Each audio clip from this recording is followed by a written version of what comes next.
one thing we were talking about too is like adding extra pressure. Like people try to control too much and try to care too much. Like you kind of just need to take a step back. Like I'm not saying like don't care. Welcome to the Talent Alone Won't Win podcast. I am your host, Suzi Freeman. I am a mental performance coach, specifically working with kickers, punters, and long snappers. And I welcome you to the channel. Hey, everybody. Today I'm super excited. We have Rocco Underwood. He is a long snapper for the Florida Gators, or I should say, was with the Florida Gators, now is headed into NFL. Some kind of pro bowls or ball. Yeah. Yes. So we're Yes. just going to chat about that today. Thanks for being here on a Of Friday course. for me. Yeah. No, you're okay. Yeah. What time is it there? 8 a.m. Yeah. Yeah. 15. Yeah. Yeah. That's weird that there's no time change. Not for Right? There's Phoenix. no. Yeah, that is weird. Yeah. No, I mean it's kind of nice, but then it's not because the calendar doesn't flop. But Yeah. so I just want to chat with you a little about that whole, just what you've been going through, draft prep, all the things, where your mindset is when it comes with it, maybe what had to change. So, I mean, let's first start with how did you feel? I haven't asked anyone this question. How was it with your last game as a college player? I mean, yeah, our season ended a little earlier than we wanted to, of course. So my last game was our senior game. Of course, we weren't having the best year, but ending on a strong note and beating FSU was huge for everyone. Yeah. We were very happy with that. So that was a good way to end it. Yeah. Um, yeah, I feel like it. I don't know. I feel like I was kind of ready to move on. I feel like I've been in college for a while, so I Yes. was ready. Yeah. And speaking of that, you're one of the rare ones that, along with Trey, spent your whole time at one school. Hmm. How do you feel like that benefits you versus maybe not benefits some guys? Yeah, I was never gonna leave Florida. I committed here for a reason. Like when you sign your letter of intent, it tells you like you should be signing for 3 to 4 years or 5 years, whatever you want to sign for.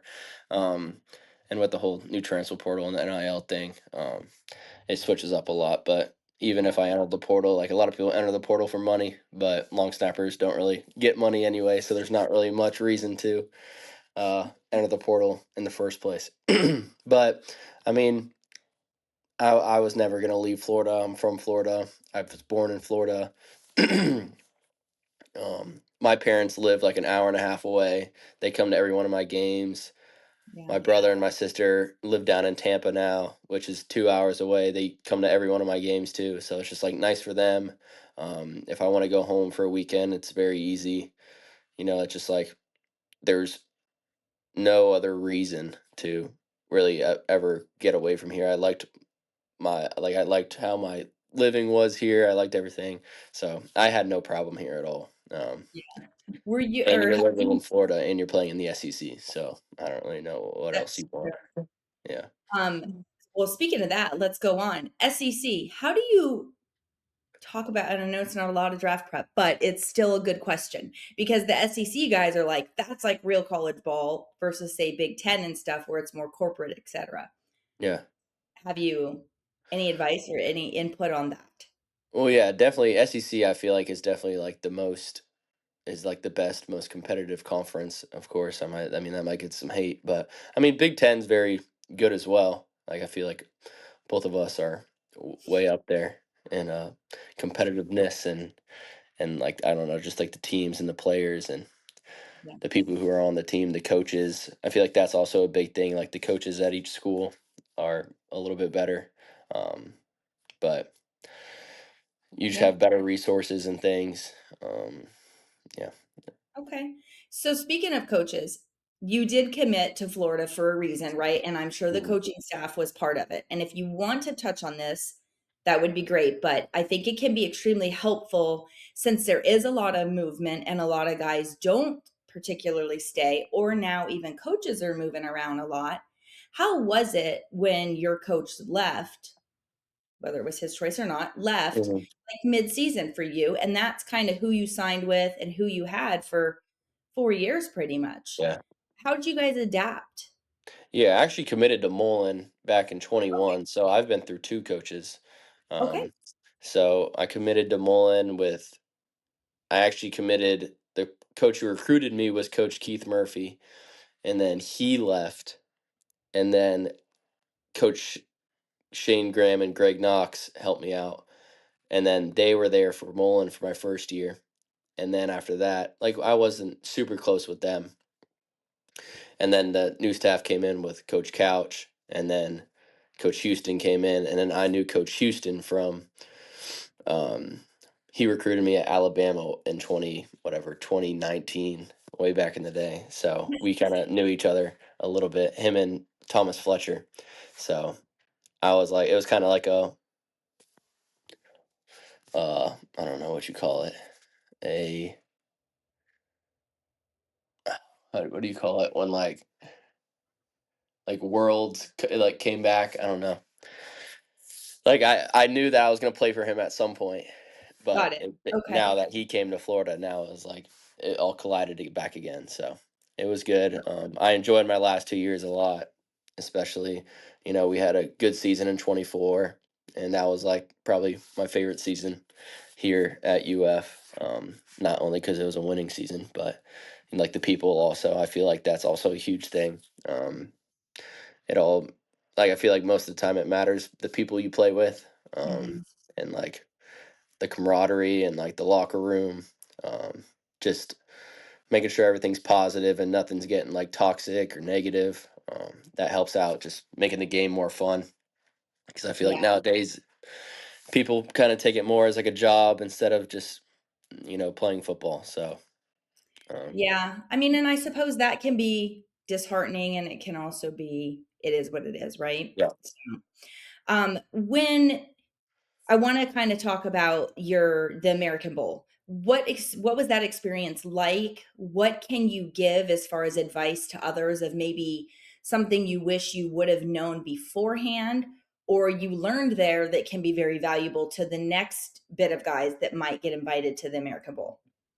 Yeah, I mean the American Bowl was down in Orlando, which was nice. It was like 45 minutes away from my house, so I just drove down to my house the night before, and then drove to from Gainesville to Orlando the night before, and then drove over there. So that was one of the nicest parts.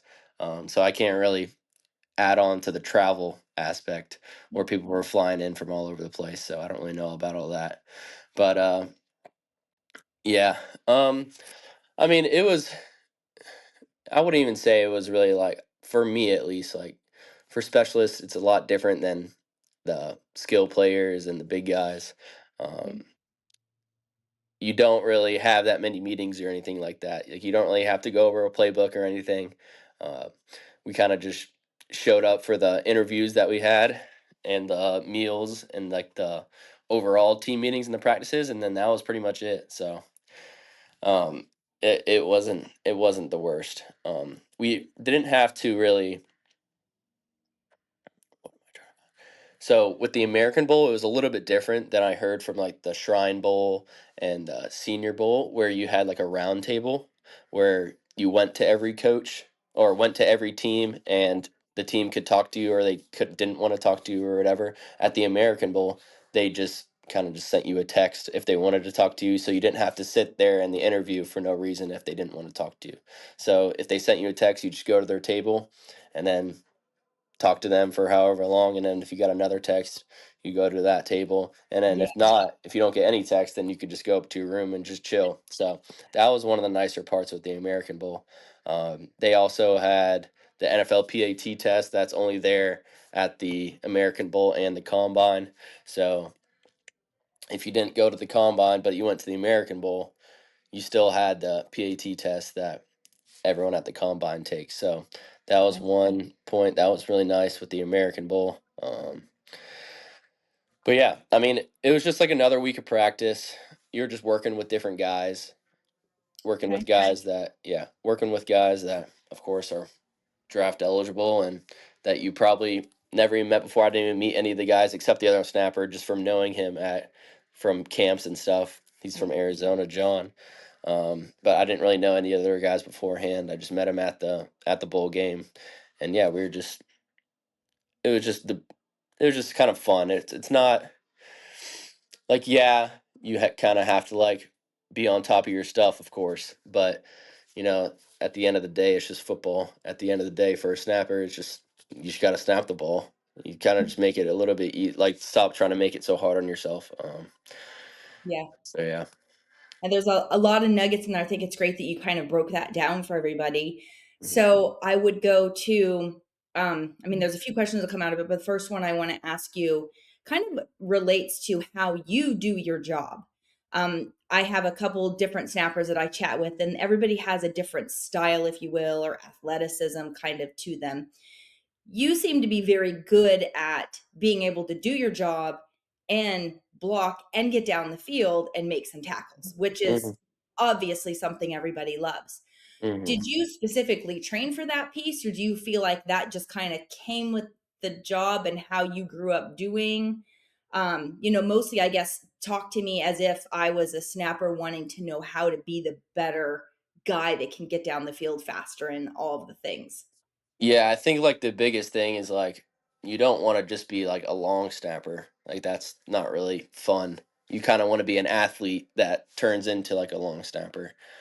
I played tight end in high school, and we always did like tackle drills and stuff with the linebackers here at UF. My freshman year, I played scout team tight end the whole entire year. Um, so just like getting reps with that, like running into Jervon Dexter and like some other guys, Brenton Cox, or having to block them and like Yeah. just kind of getting used to it. So I don't know, it's fun. I enjoy the football aspect. So Yeah. I I think mean, him, that makes the job more exciting, right? yeah, it makes it way more exciting because long snapping and blocking is not very flashy, but getting hits and stuff, it's fun. That's good. No, I Mm. love that. You have family that is in the league, right? I don't know if Hmm. everybody knows that. Hmm. Yeah, my cousins are the Townsends. Johnny was drafted, and then Tommy's still going at it. He just got signed with the Titans now for a 2-year deal. So What I haven't really texted him too much, but what he's position does he his play? phone's probably blowing up. He's the punter. So Okay, yeah. So we that's how I got into long snapping, really. That's how I also went to Florida. I just had I was a legacy here. Tommy and Johnny both went here, okay. and they kind of helped me out a little bit. But back in like freshman year of high school in 8th grade, I would just snap to them when they were still around, and kind of just went from there. So Yeah. it was cool. They're like, "Hey, we'll just grab our little cousin that he Yeah, can." they'll just be It's like, "Come out and funny. snap to us for Yeah, I have a couple snappers 30 in high minutes." school that's how they're getting started. They're like, "I don't know, my friend needed something," and so Yeah, I'm like, "Oh, this I that's could how use it mostly starts. Yeah, right?" nobody. I feel like nobody. You shouldn't at least brag about wanting to become a long snapper. It kind of just like I feel like it just happens. So I mean, it's a good job. it's a great job. I'm not, but I'm just like I'm not. As I said, like you should be want to become like an athlete. You should want to become like a tight end or something like that. Yeah, And then you just happen to become a long snapper. So I feel like that's that's a fair. big thing. Yeah. That's totally fair. I like how you explained the American Bowl process. I think that was pretty good and in depth and insightful for guys. Talk to me about your experience in the combine piece, you Hmm. know, kind of mapping it out from when you landed until you left. Like, what can guys expect? What was good about it and what was kind of eh? Yeah. So my experience was, of course, a lot different than like the actual combine guys. I was invited to the specialist showcase, as I said before. So we got there on Tuesday. I left like Tuesday morning from Gainesville, flew out of Gainesville, got there probably like noon or so in Indy, and then went to the hotel, had a bus over, and went to the hotel, got my stuff, went to the room, and then we had a dinner that night with the coaches and stuff, just to go over the game plan and everything that we needed to know for the next day or two. And then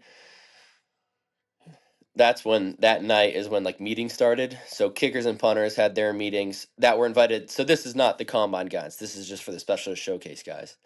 The special Right. showcase guys, the kickers and the punters, went first that night for interviews. They're about like an hour long, a round table, as I talked about earlier. Like you're at a table for 10 minutes, and there's coaches at one table, and then you go to the next table, 10 minutes, next table, 10 minutes until an hour's done. There's probably I don't know, whatever, how many coaches, six tables.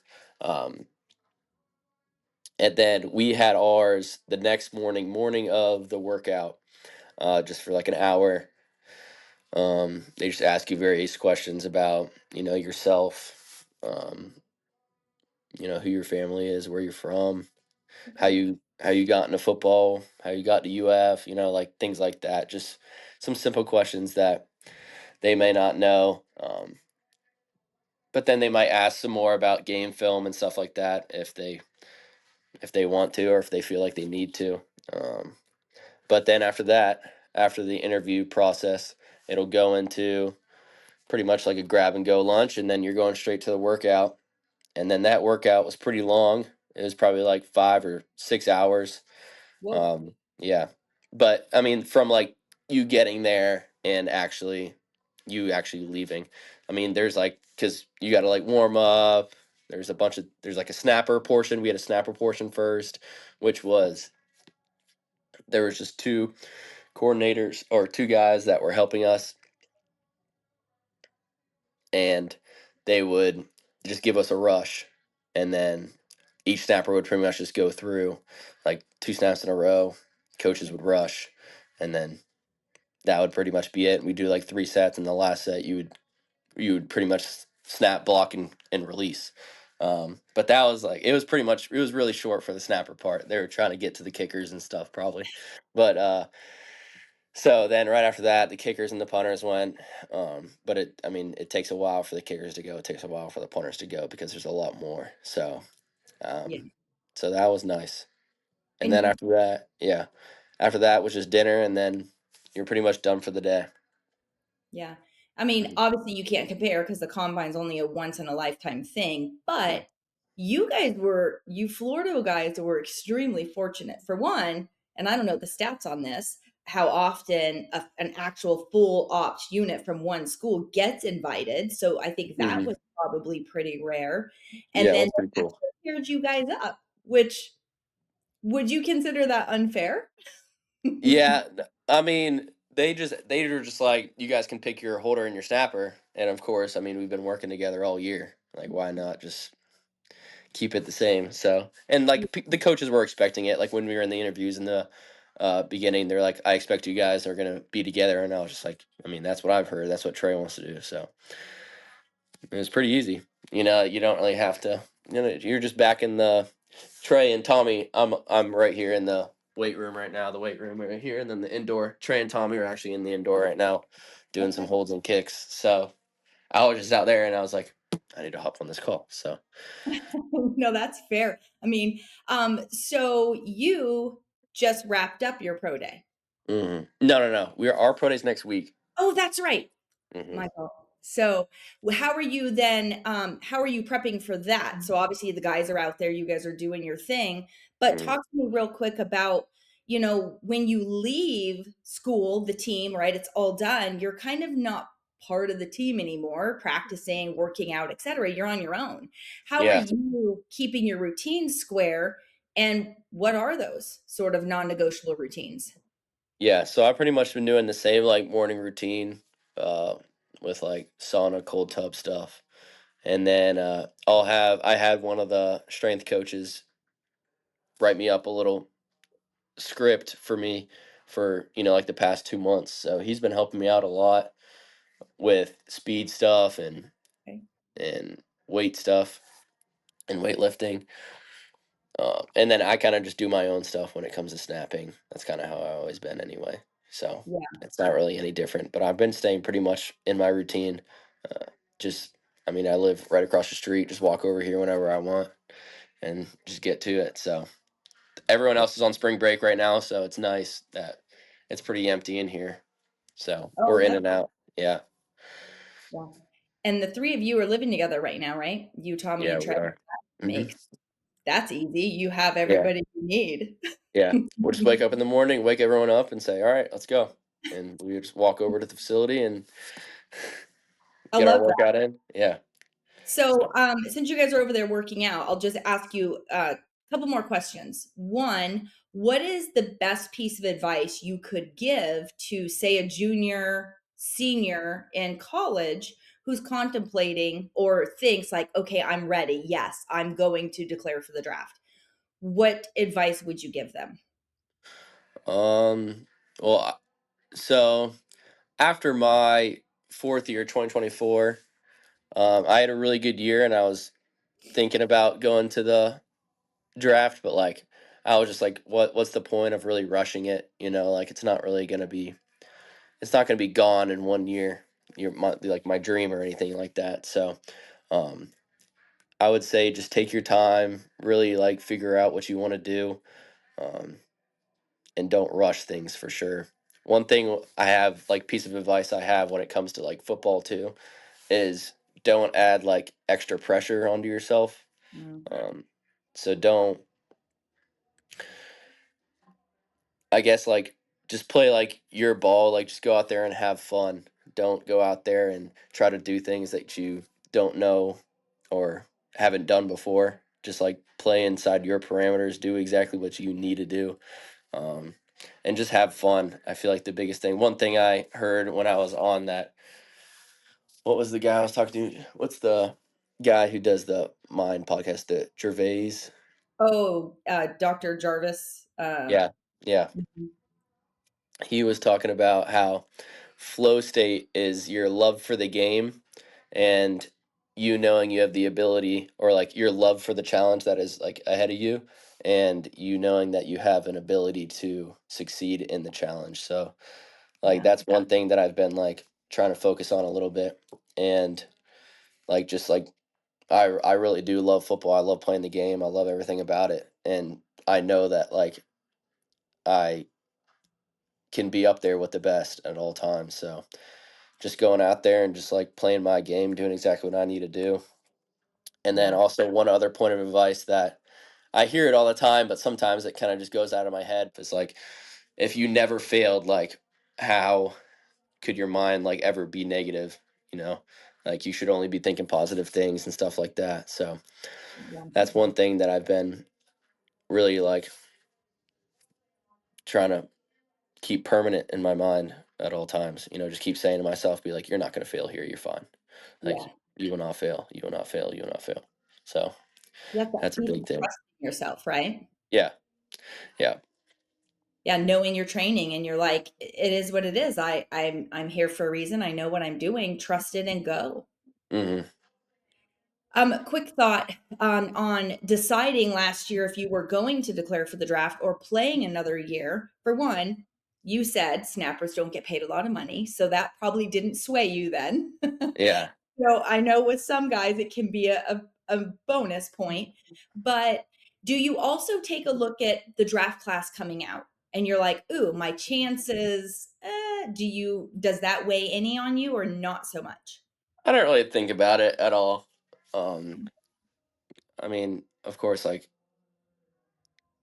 yeah, you want to be in a good class where there's a lot of snappers or there's places that need snappers and things like that. But I'm just, I'm just trying to control what I can control. So I'm Yeah. just trying to play my ball and stuff. So that was like the main point. And I wanted just another year with Coach Joe and the boys with Trey and Tommy, because I knew that they were coming in, and I was like, there's not really like, I feel like I'm already in a pro environment when I'm here at UF. So Okay. Last question. What do you wish you knew sooner, or the piece of advice you would give your younger self, knowing you would be where you are today? mm, that's a good question.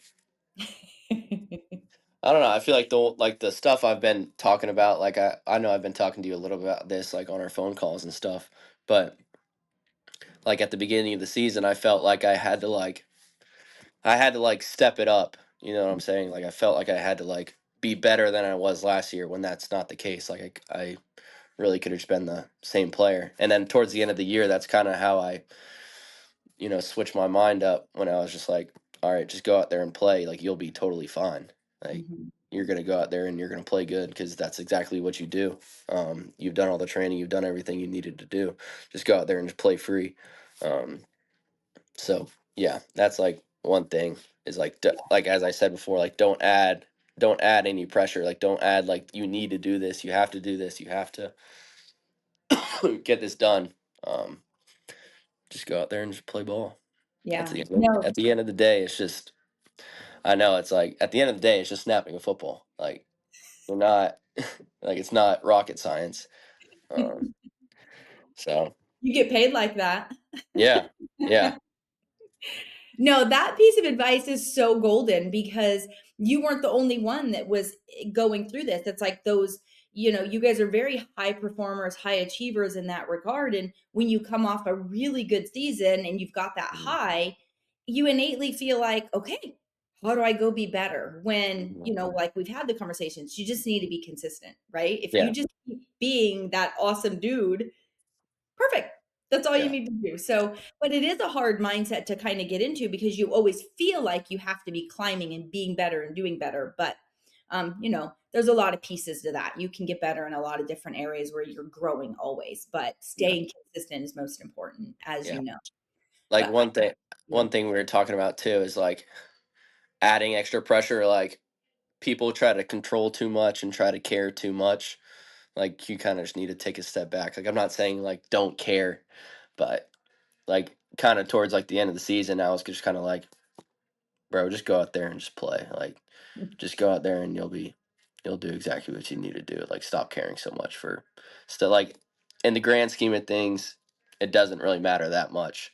Um, so just go out there and just like play ball, go have fun. Like, would you want to do this the rest of your life and be in this state where like you're trying to control everything and trying to care way too much for something that really doesn't matter, or you just want to go have fun? So that was like one thing that I was like, do I want to keep playing football if this is how it's gonna feel for like the rest of my life? So, and that was like towards the end of the season, I kind of switched up my mindset a little bit and I started playing a lot better. So yeah. Yeah, that's a great piece of advice, right? And I think that's the one thing all of you get is when you finally say, you know what, I'm just gonna go have fun. It is what it yeah, is. Like yeah, just letting go. You guys always play your best. Anytime yeah, we have our conversations, you're like, I'm just gonna go play free. I don't even care. You have yeah, one of the best games. I'm like, see, it's perfect. Just yeah. go ahead. But I appreciate you. And I'll Mm. let you get back to the guys, getting your workouts in. So you've got pro day. And I'm excited to keep watching you. So I Yeah, it appreciate should be you. cool. Thank you. Pro day should be fun. So we're Yeah, excited about it. that's Us good. three. Hmm. Thanks. Of course, yes, ma'am. Hey, thank you so much for watching and listening to the Talent Alone Won't Win podcast. If you want to get more tips and tricks on how to uplevel your mental game, subscribe to the channel and visit my website, susifreeman.com, and let's connect.